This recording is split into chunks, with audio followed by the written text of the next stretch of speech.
Hello guys, welcome back to Neeti Tech. This is our video lecture series on AWS Cloud Practitioner exam where we will cover shared responsibility model.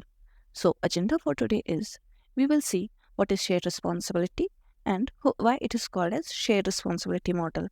Next we will understand who is responsible for what, and the most important thing, like when things go wrong, who gets the blame, whether it is AWS or customer. And lastly, we will see some sample questions related to shared responsibility model which comes in Cloud Practitioner exam. So let's get started. So guys, in our previous video, we have covered how to create an AWS account and create an administrative user for your daily activities. And lastly, we have also covered how we can set the budgets to get notified for your billing. Now, as we have already created an AWS account, both AWS and its users are responsible for maintaining the security and compliance in and off the cloud. Okay, now let's understand what is shared responsibility model.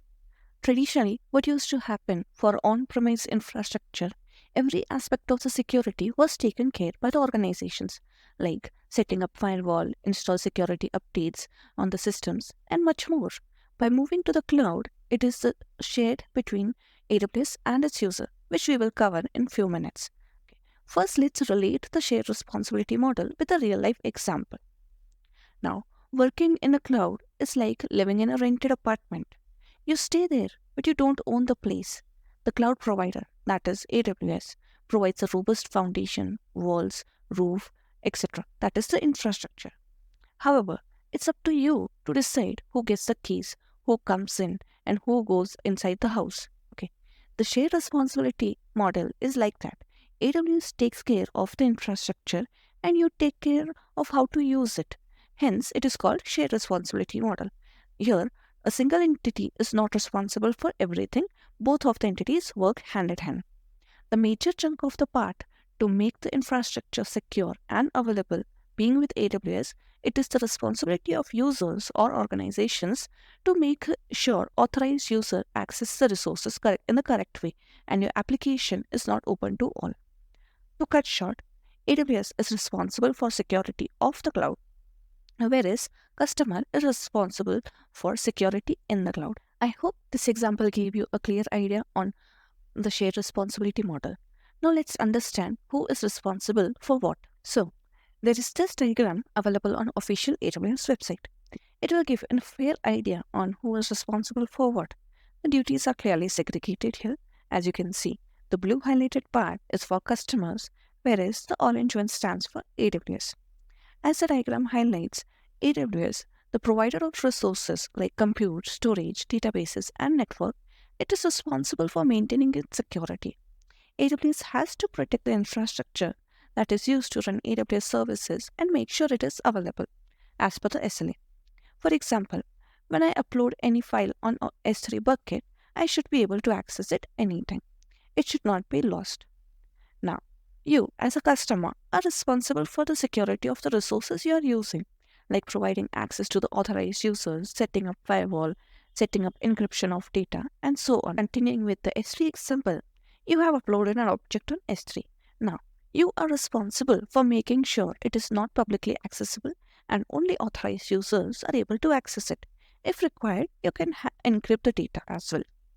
Now, as we have understood who is responsible for what under shared responsibility model, let's move on to an interesting topic of blame game. With the shared responsibility model, it becomes difficult to understand who gets the blame when things go wrong. Customer will blame AWS and AWS will blame customer if there is no clear understanding of the ownership of the responsibilities. Let's take a look at some scenarios to understand who owns what. Now, imagine a power outage affecting the data center where your cloud infrastructure is hosted. The servers shut down and your applications become inaccessible. What do you think? Who is responsible for this? Obviously, AWS. Now, AWS is responsible for ensuring the physical security and operational stability of their data centers. Good news is that they have got the backup generators, redundant power systems, and all the techie stuff to keep the lights on. Let's consider one more scenario. Imagine a network outage due to some natural calamity like floods affecting the connectivity between your application servers and the database hosted in the AWS data center. As a result, users experience service disruption and your critical application comes to a standstill. Here, who is responsible for this? Both AWS as well as customer are responsible for this particular scenario. Let's understand why. AWS is responsible for maintaining a robust global infrastructure. This includes physical network components such as routers, switches, connections between the data centers. AWS designs its network with redundancy and high availability to minimize the impact of network outages. If one availability goes down, you can run your application on another availability zone or the region. Now, you as a customer is responsible to implement a disaster recovery because your application is critical. Designing disaster recovery for your application will ensure that if one data center experiences a network outage, your application can continue operating from another. So here, both are responsible. Let's take a look at one more scenario where someone with malicious intent gains access to your AWS management console and start making changes to the configuration, or worse, deletes critical resources. Now, who is responsible for this activity? Obviously, customer. As a customer, this is firmly within your territory. AWS provides robust identity and access management tools, but it is your job to properly configure and manage user access. If your access controls are loose, unauthorized access becomes your responsibility.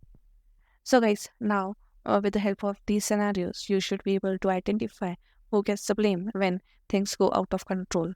Okay, next time if you face any such scenario, just revisit this video and understand who is responsible for this thing. Okay, let's move on now to understand the three types of controls in shared responsibility model. So there are three controls which we will discuss now: inherited controls, shared controls, and some customer specific controls.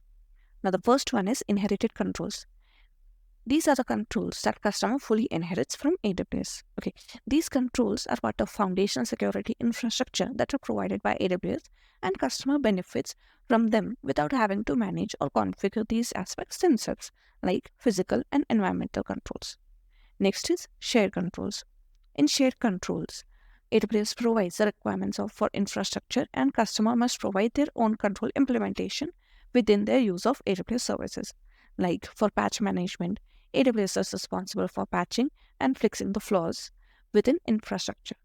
But customers are responsible for patching their guest OS and applications.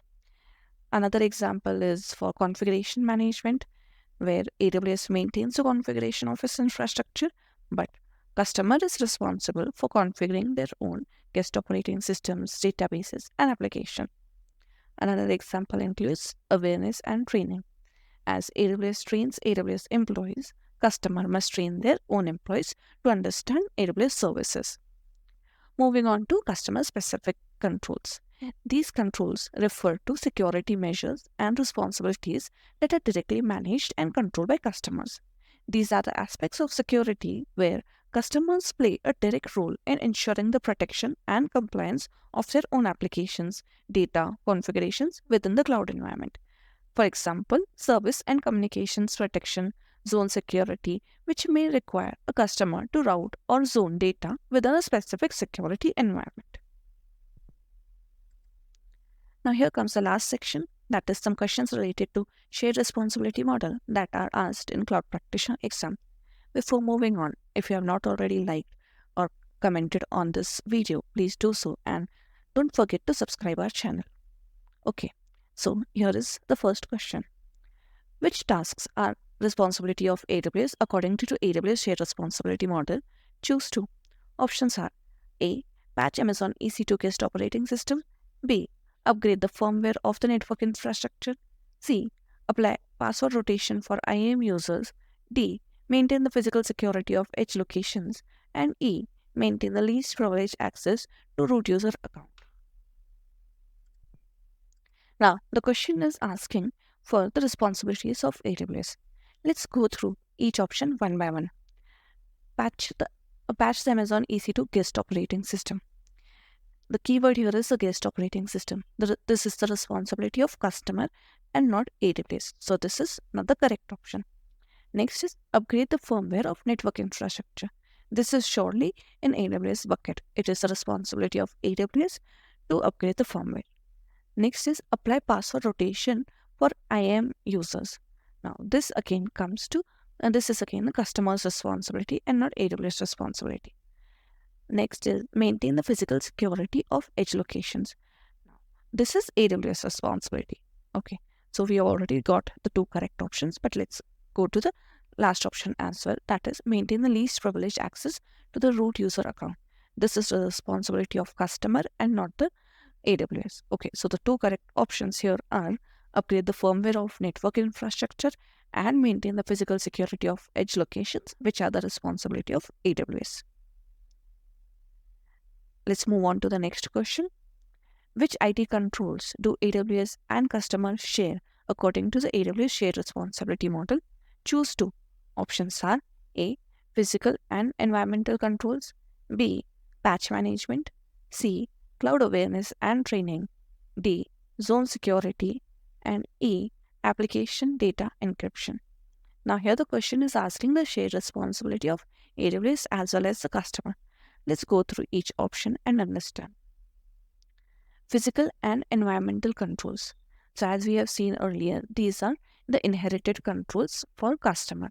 So this is not the correct answer. B. Patch management. Here, AWS is responsible for patching and fixing the flaws within the infrastructure, but customers are responsible for patching the guest operating system. So here, both are responsible, AWS as well as customer. Cloud awareness and training. As we have seen, AWS trains AWS employees and customer must train their own employees. So this is again the shared responsibility between customer and AWS. Third is zone security. This comes under sole AWS side. And E, application data encryption. This is again customer's sole responsibility and not a shared responsibility. So the correct answer here is B, patch management, and C, cloud awareness training, which are shared responsibilities for both customers as well as AWS. So guys, with this we come to the end of this video. I hope this video helped in understanding shared responsibility model. If you have any doubts, please feel free to comment on this video. Don't forget to like, comment, and share this video. Also, subscribe to our channel for timely updates. See you in the next video. Thank you for watching.